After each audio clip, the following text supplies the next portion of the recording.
Hi everybody, how are you? أهلا بيكم من جديد متابعين قناة ميس إنجليزي. معادنا النهاردة مع أبطال تالتة ابتدائي ودرس Classroom Rules يعني قواعد الفصل.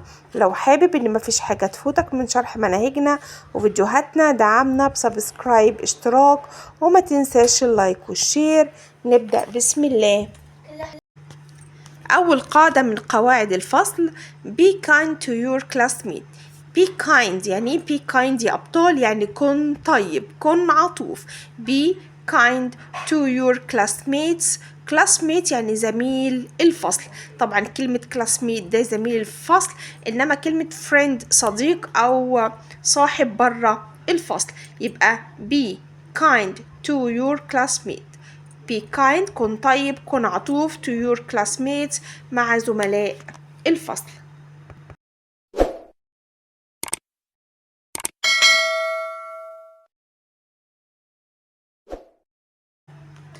The second rule القاعدة اللي بعد كده raise your hand to talk. raise your hand يعني raise your hand يعني ارفع ايدك to talk لكي تتكلم. raise your hand to talk.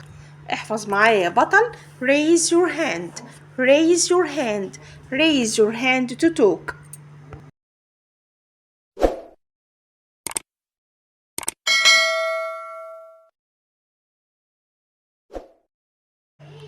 القاعدة اللي بعد كده من قواعد الكلاس روم أو قواعد الفصل هي sit nicely in your chair يعني اجلس بلطف في مقعدك أو في كرسيك.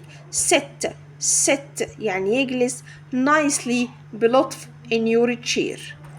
القاعدة اللي بعد كده يا أبطال return the things to their proper places يعني رجع الأشياء لمكانها الصحيح. return the things to their proper places.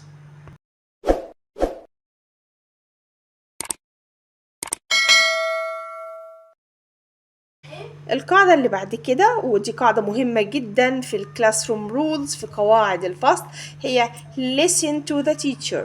listen يعني استمع انصت to the teacher أو to your teacher يعني انصت إلى معلمك.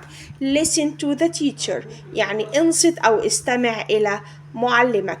listen to the teacher listen to the teacher.